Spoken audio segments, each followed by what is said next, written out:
Hello बच्चों, चलिए प्रश्न को पढ़ते हैं। किसी वस्तु पर किसी बल द्वारा किए गए कार्य का चिन्ह समझाना महत्वपूर्ण है।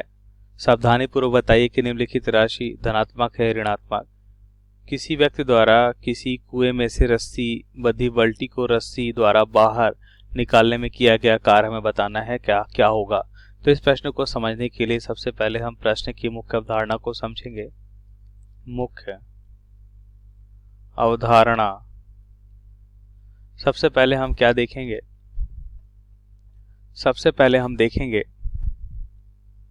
कि कार्य क्या होता है। तो हम देखते हैं कि कार्य W क्या होता है। अगर कोई वस्तु है, इस एक चित्र के माध्यम से पहले समझें। कोई वस्तु है और वस्तु में अगर हम F बल लगाते हैं, मान लेते हैं F बल इस दिशा में लगा रहे हैं और इसमें विस्थापन इस दिशा में होता है, तो बल और विस्थापन के बीच कोण कितना है? थीटा है। तो कार्य W क्या होता है? अब बल एक सदिश राशि है, अब विस्थापन भी एक सदिश राशि है, तो बल और विस्थापन का जो अदिश गुणनफल कार्य के बराबर होता है। और कार्य को हम और क्या लिख सकते हैं? अदिश गुणनफल है तो F into D into cos theta, जहाँ पे थीटा हमने देखा बल और विस्थापन के बीच का कोण होगा। और कार्य कैसी राशि है? क्योंकि अदिश गुणनफल हमने किया है तो इसका मतलब कार्य अदिश राशि है, यह भी याद रखेंगे। अब प्रश्नानुसार उत्तर को समझें। तो हमसे प्रश्न में क्या बोला गया है कि एक बाल्टी है,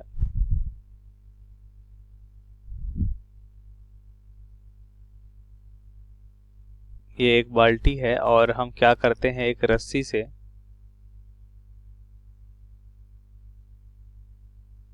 यहाँ पे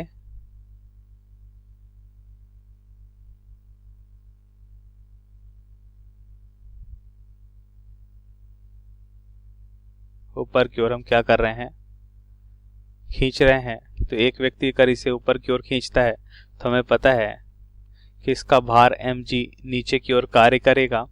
और गति के न्यूटन के गति के तृतीय नियम से हम जानते हैं कि क्रिया और प्रतिक्रिया बल बराबर होगी। इसका मतलब जितना बल ऊपर की ओर व्यक्ति लगा रहा है इसे खींचने के लिए, उतना ही भार mg नीचे की ओर कार्य करेगा। अब यहाँ पे ध्यान से देखिए, तो हमने देखा बल व्यक्ति द्वारा आरोपित बल है। ये कैसा है? ये आरोपित बल है, आरोपित बल है। और विस्थापन भी किस दिशा में हो रहा है? आरोपित बल की दिशा में हो रहा है। अतः कार्य की अगर हम बात करें तो क्या होता है? F into D into cos theta. तो यहाँ पे बल और विस्थापन दोनों एक ही दिशा में है, तो थीटा कितना होगा? दिए गए स्थिति के लिए थीटा 0 डिग्री होगा, क्योंकि हमने देखा दोनों एक ही दिशा में है।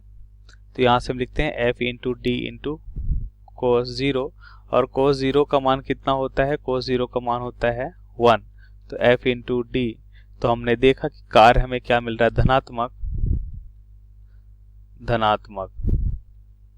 लेकिन अगर हम देखते हैं कि ये कार्य कौन सा है, व्यक्ति द्वारा किया गया कार्य है, व्यक्ति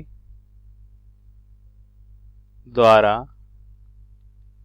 किया गया कार्य क्या है? धनात्मक, धनात्मक होगा।